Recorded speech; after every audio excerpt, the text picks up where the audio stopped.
Hi, and welcome to MindSet, an HCD vidcast, where we dive into the world of applied consumer neuroscience and market research with leading experts in the field. My name is Michelle Nagella, PhD in behavioral neuroscience and Director of Research and Innovation at HCD. And I'm Kathryn Ambrose, the Manager of Behavioral and Marketing Sciences with HCD.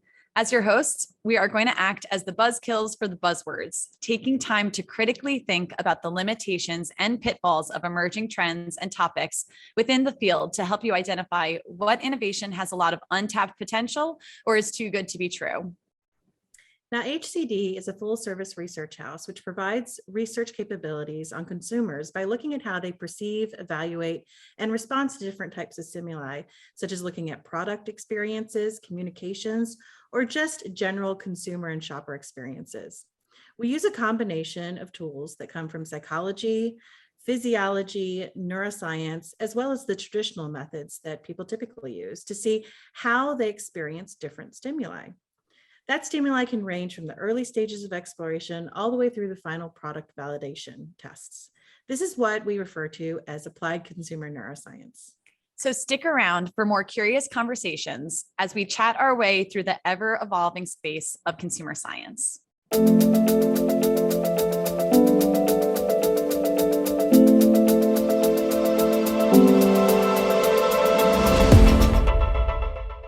Hello, everybody, and welcome back to MindSet. We are so happy to have you back today, and we're really excited to be joined by the one and the only Allison Gutkowski. Allison, welcome back to the show. Hi, happy to be here. How are you doing? Good? I'm doing good. It's a Friday afternoon. It's going to be a beautiful weekend, so I'm excited. Exactly. So we're recording on a Friday. You'll be listening on a Monday, but it's we have good vibes going today. And we're going to be chatting a bit about a topic that I actually saw on YouTube. It came up on LinkedIn, and then I kind of went on a spiral a little bit, interested in it because it struck me. It's this idea of debranding. And so there was this really short Bloomberg opinion video that we're going to share in the link below. And it was this narrated discussion by Ben Scott, who was basically talking about how companies are changing their logos. And we've seen it as a company that trends are evolving and that companies have to evolve with people. We've done brand tracking in the past and we know the value in it, but also what could happen if you're not taking care and not really doing what you can to stay connected to your consumers. And so I thought it would be a really good opportunity for us to chat with Allison, who is our brand harmony expert, I would say, at HCD. Have you ever heard of the idea of debranding before? Not necessarily when it is put into that term, but I think we're all aware of it. We're all aware that every how many years brands seem to change their logos, but I think it's been really interesting because as there used to be a sense of more is more, right? We had all of these great graphics, less is more now. And I think it makes a lot of sense as to why that is, right? Yeah. So what are some of the things that you've seen that you think are encouraging this trend to go forward? Is it just the fact that people are changing, or do you think that there's actual other reasons that would be pushing this notion along to make it have less depth, have less detail, be a little bit, it was actually described as flat. Do you think there's any big reasons for that? I do, and I don't know what comes first, the chicken or the egg. I think general design trends right now are going towards more minimalism, more simplistic types of streamlined, a little bit more sophisticated in their design, coming out of that kind of more is more idea. So I think there's just a general trend in design towards that space. But also when we think about how these logos are now being experienced, right? Gone are the days where we're seeing our favorite ads on TV. I don't even have cable anymore. I don't see ads, right? Seriously. All the ads that I see now are on my phone, are on the computer, on my tablet. So they are in such a small space that brands and logos are now having to adapt to that. Being more simplistic in that space allows them to ultimately be clear and be even easier to digest and view in those spaces. Oh yeah. I mean, I'm right there with you. I also don't have cable. I totally given that up a few years ago now, and I haven't looked back. And part of the perk is that, especially as a consumer myself, I don't have to deal with the ads. But the thing is, advertisements are still all around us, and we're still experiencing advertisements, whether we recognize it or not. And I think the most important thing with this idea of debranding is kind of almost fitting into the UX space of how can we share our message or be recognizable as easily as possible, as simply as possible. And I think that what you mentioned before, a lot of the advertisements come from our phone. And so you don't want things to be extremely pixelated or anything like that. And you want it to be fast. You want it to be something that is seamless. And part of the process of having things move quickly and be easily digestible is keeping things simple. We always say, at least when we're making our own content for HCD or whatever it is, it's like, keep it simple, stupid. It's that simple acronym that you're like, you know what? It's better to keep things simple, keep it so that way people understand you before you get bogged down in all the details. And it's really easy to over design. Yeah. Especially, I come from a graphic design background.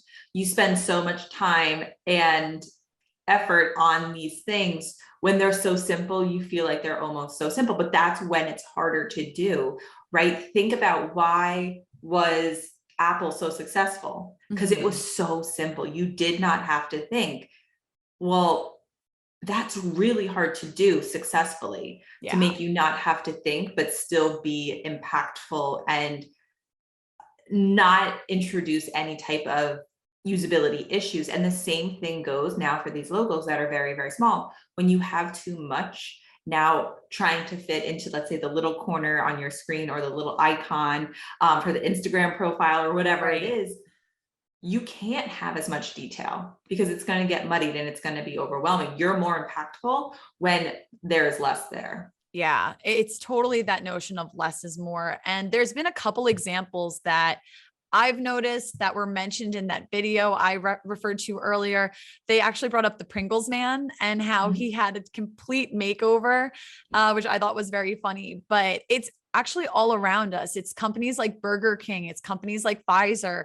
It doesn't matter the industry. Everybody's recognizing that there has to be some type of a makeover to make things really intuitive, to make things really quick. And I think that also speaks to the consumer, because our attentions are fleeting. You know, we were just saying how we intentionally try everything we can to avoid ads to get to the content that we're looking for. And that's part of this visual experience.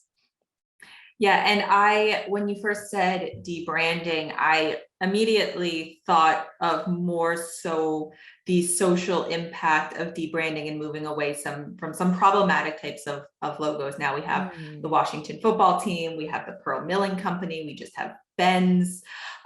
So there's a whole type of really big movement and shift happening towards rebranding. And it's great because that's how we move forward. And whatever it is today, it's not going to be in 10 years because consumers continue to evolve. Just overall trends continue to evolve. But it's so interesting to see how we've just pared down as much as possible. But what's going to be the next step?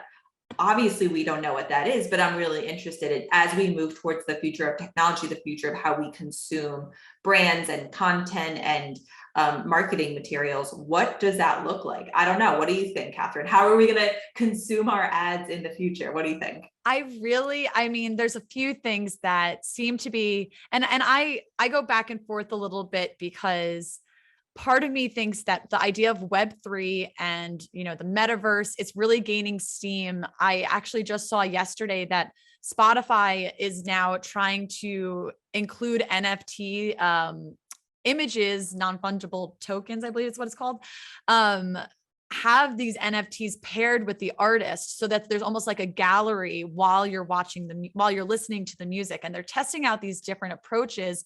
And so those NFTs that are associated with the artist could easily turn into ads. And I know that companies are also creating their own NFTs and trying to be more future facing. And so the idea of the metaverse is really going to be a space that people are going to be consuming things. And I don't know if it's a trend or if it's something that's going to be, withstanding for the test of time, but we'll see. And it's so funny because I am slightly older than you, not by much, but I remember when I had a cell phone, I had a really cool like slider phone. It had like a clear blue case on it. I was the coolest person. But I remember saying, well, I have a cell phone and I have a camera. Why would I ever want a camera in my phone? I already have that. Right. And now, like, could you ever imagine not having absolutely not really high quality camera built into your phone? Like, that's just not an option. Right.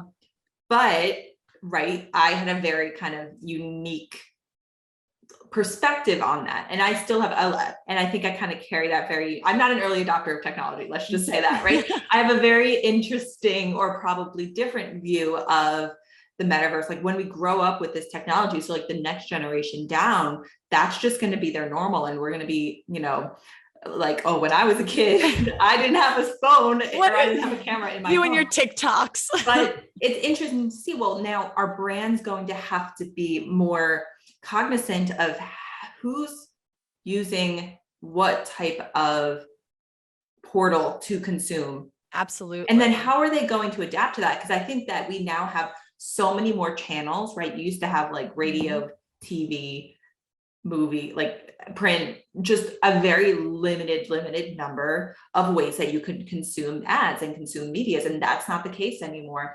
You have an extremely different experience if you're on TikTok versus if you're on YouTube, if you're watching cable TV.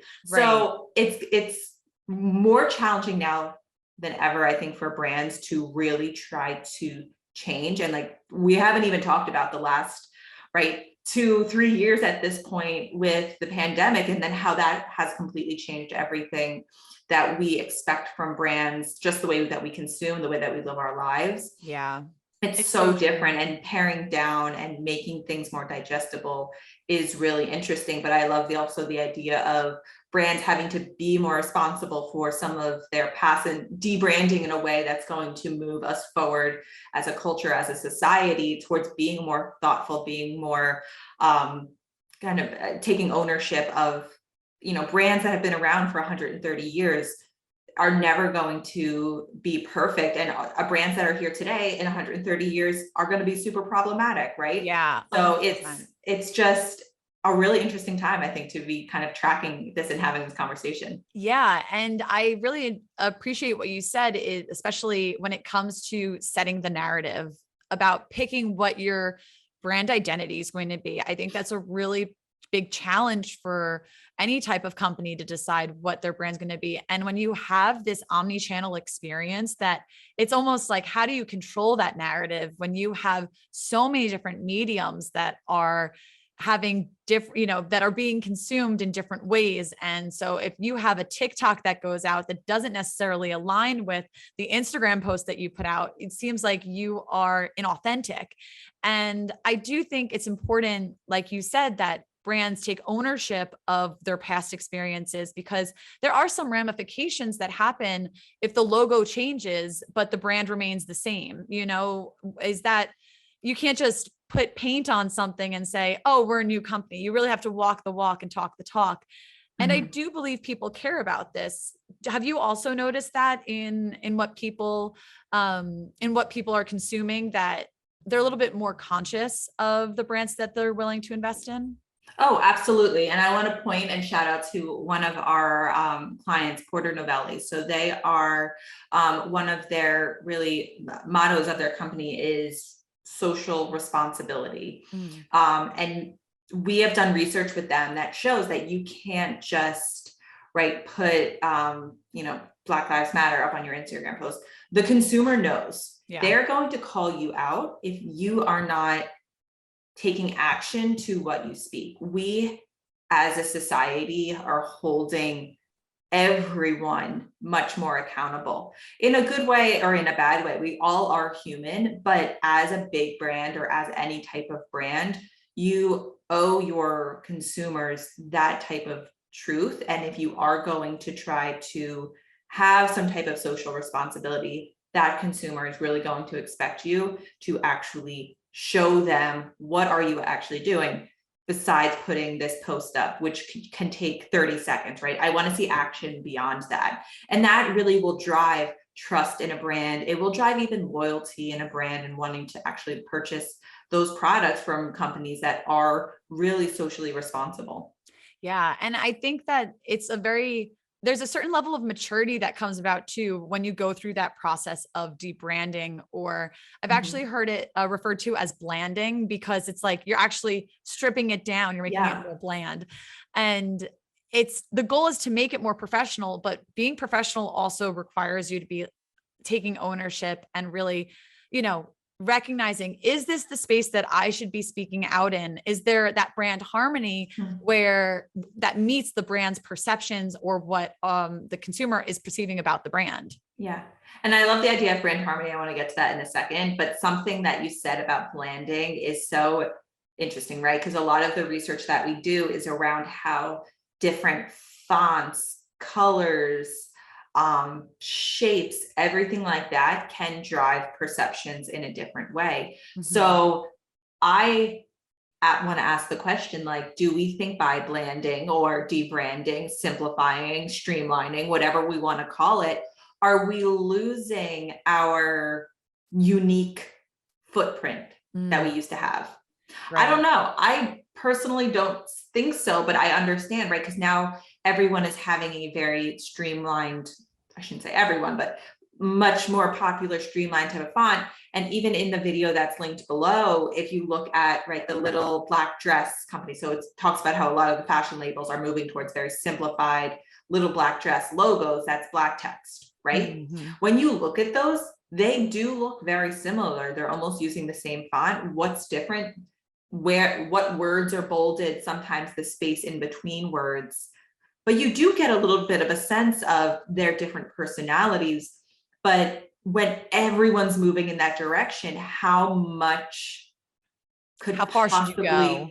Right? You are blending together potentially. Yeah. Yeah. And it's also like, do you want to fight against the current and be that company that doesn't go with the trend? Because then that's suggestive of you not hearing your consumers and recognizing that people are looking for something that's a little bit more sleek, something a little bit more minimalistic.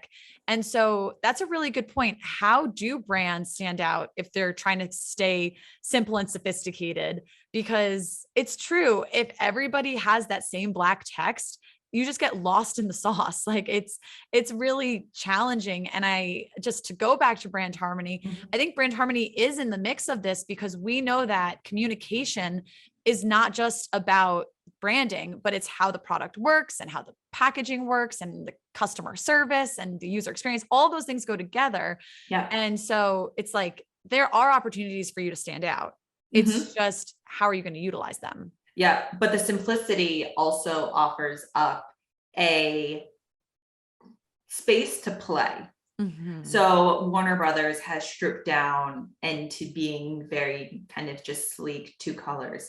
Well, hey, that allows them then in the beginning of, let's say, every movie to customize that Warner Brothers logo to fit what is the vibe, what am I going to expect, right? Brand harmony. What am I going to expect from the experience that is about to happen? It gives you that little teaser. It gives you that expectation about what's coming, right? Is it something that's really fun and playful? Is it something a little bit more dark? They literally change up this logo in anticipation and for harmony of what you're about to experience. I love that. That's a very good example. And I agree. Like, it sounds so nerdy, but the Harry Potter, like I'm picturing, we all know it. I'm picturing the Warner Brothers Harry Potter intro. Like it's, yeah.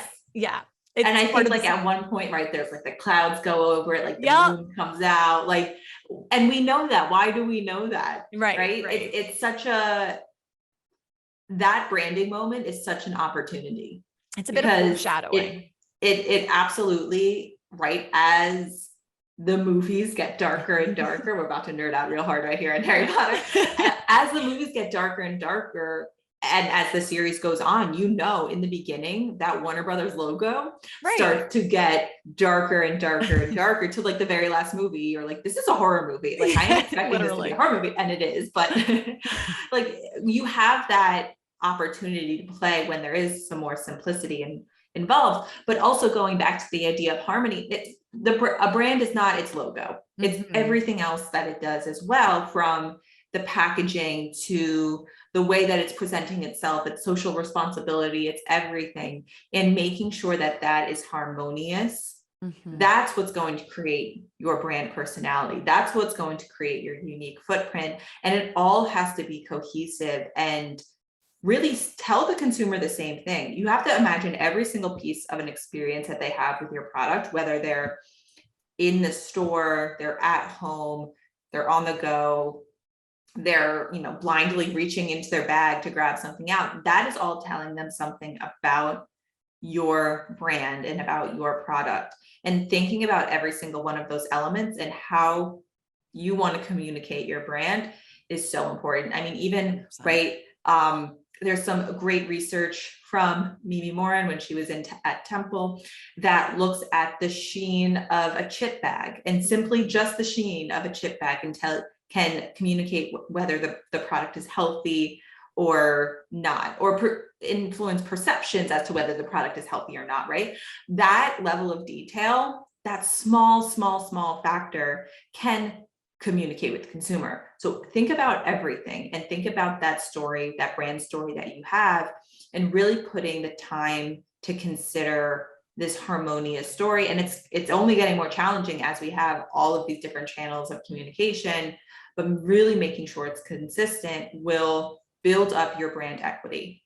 Interesting. And so what do you think would be a useful way to find a guiding light? Because it can get so easily bogged down in trying to please everyone. You end up pleasing nobody, and you don't have an identity because you're just this chameleon of 1.5 million things. So what would you say is a useful way to kind of consolidate and simplify what you need to do, whether it be, using implicit tests or using, something like brand tracking? What would you recommend? So the number one thing is get a very clear idea of who your brand is. And this is a little bit more for, let's say, established brands as opposed to new brands. So if you're an established brand and you're on that brand team, you know what that brand is, in the company's mind. Is that the same as what the consumer thinks the brand is? And oftentimes it's not aligned.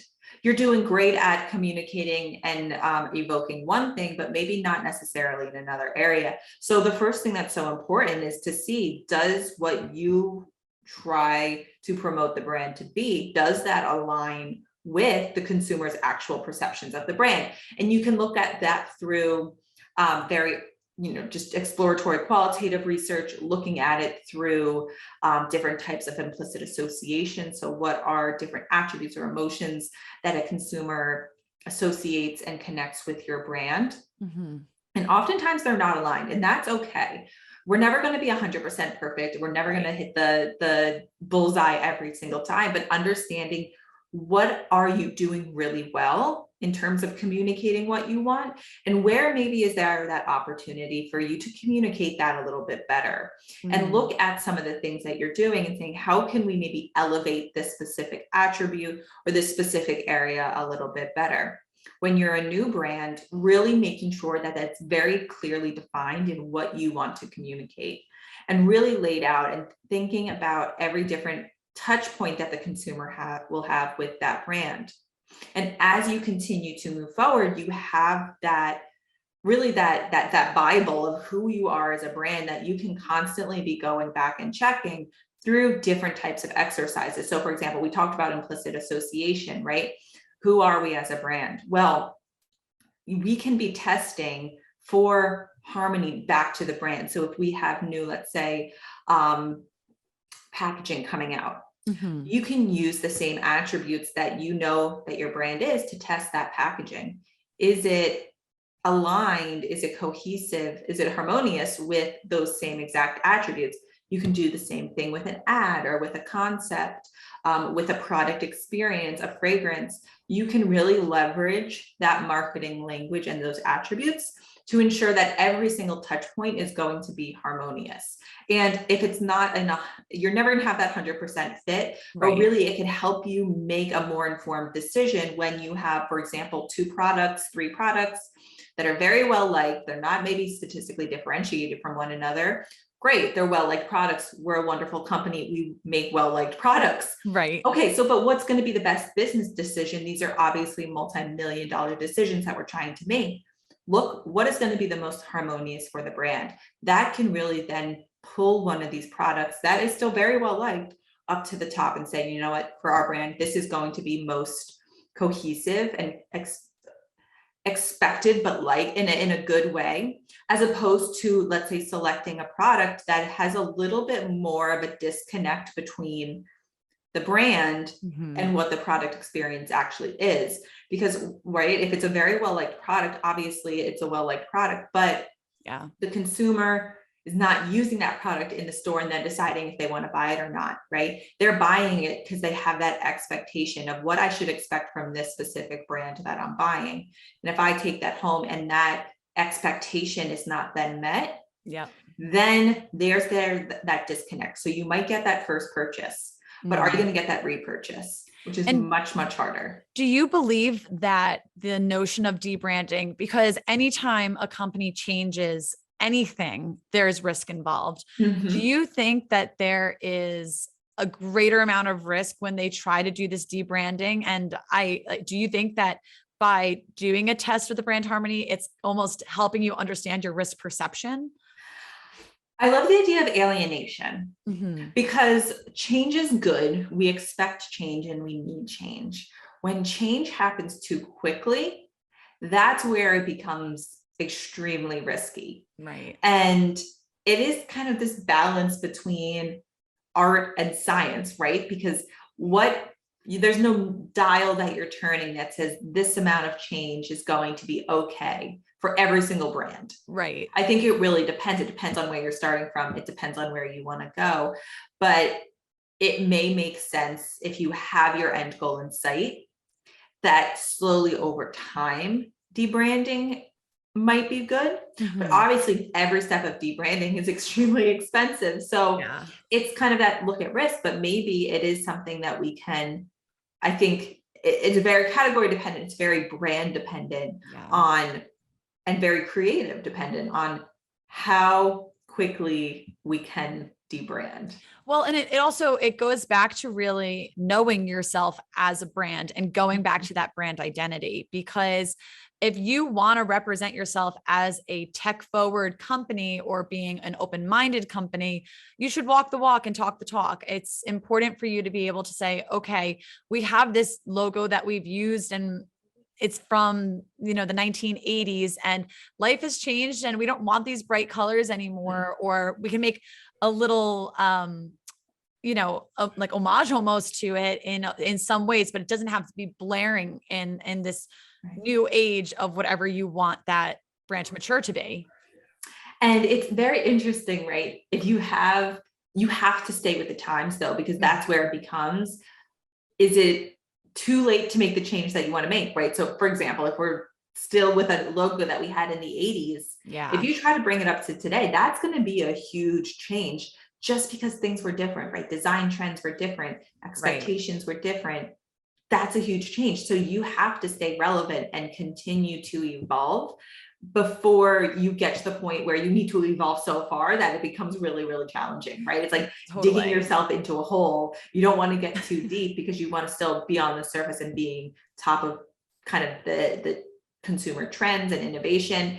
And not to say consumer trends like, oh, today we're really into like crop tops. No, thinking about like lifestyle changes, right? Like going back to the pandemic, our lifestyles have changed drastically, and we need to now reacquaint ourselves with our consumers and get to know them again now with where they are, right? Absolutely. You and I are both sitting at home where right, 2019 and You would have been prior, sitting we would next have to been in me. the Yeah. office together doing this podcast, but that's just not the world that we live in anymore. And can you imagine if we had to go back to the office, right? That would now be a huge, as big of a shift as it was in the beginning. It would be a humongous shift back. Yeah. And I think that's a really important point to bring up, is that your consumers are not the same people that they were pre-pandemic. Everybody experienced something so incredibly difficult, and kind of it helped people reshape their priorities and their perspectives on a lot of things. So you might want to revisit your consumers and say, you know what, maybe whatever normative data we have isn't meeting them where they are today, because that historic data is just not as valuable as who they currently are in this moment. And think about, we talked about the pandemic and kind of that, but think about everything else that has happened in the last 2 years as well, from politically, socially, culturally, Right. not only within the United States, but around the world.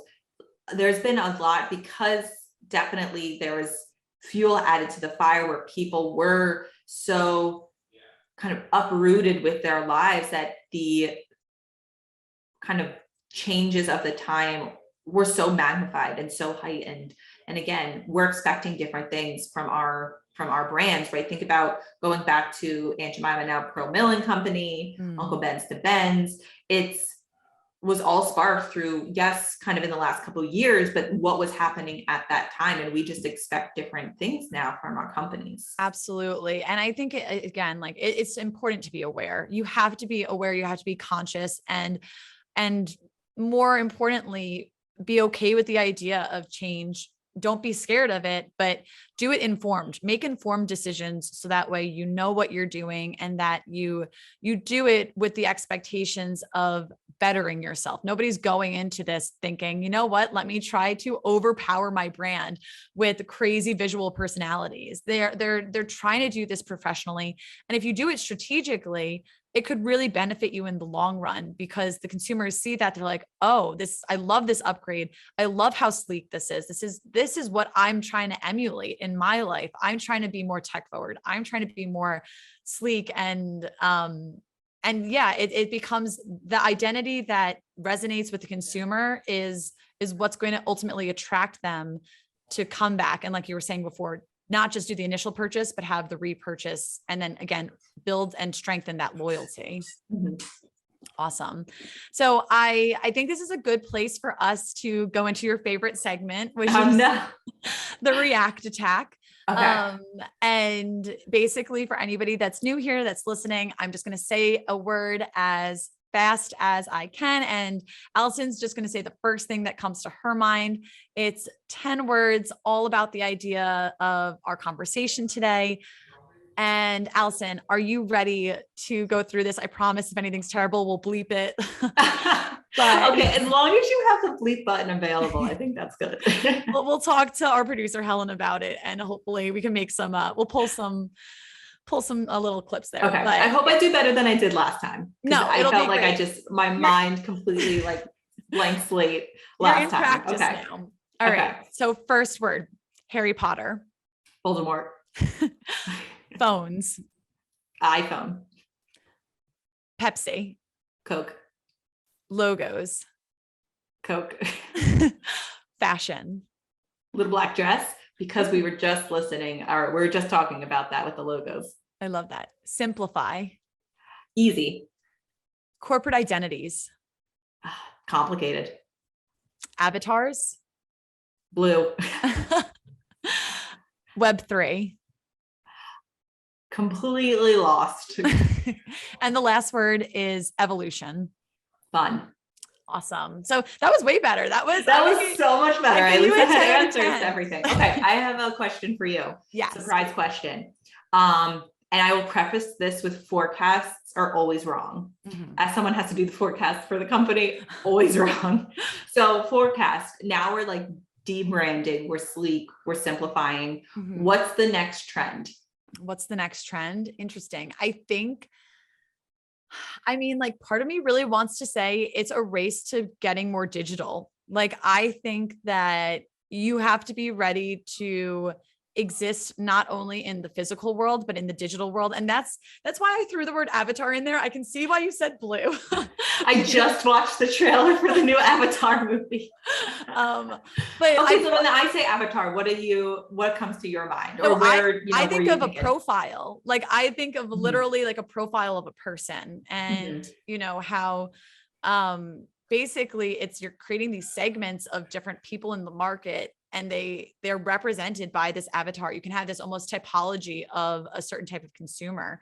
But going back to your question in terms of what's coming, I really do think it's this race toward digitalization. I think that we as in every company that is trying to stand out needs to be comfortable with the idea that our phones are attached to us at all times, that we do have digital avatars, and we should be able to recognize that and use it, because that's going to be where you connect with your consumer. It's going to be through the dumb TikToks. It's going to be through, it's going to be through even just what they're interacting with on their phone. I really feel like that is the space that everyone is heading in. I don't know how novel that is, because that's a duh answer. Like, I think that's very obvious, but I do feel like there is this pulse that's going in that direction. What are your predictions?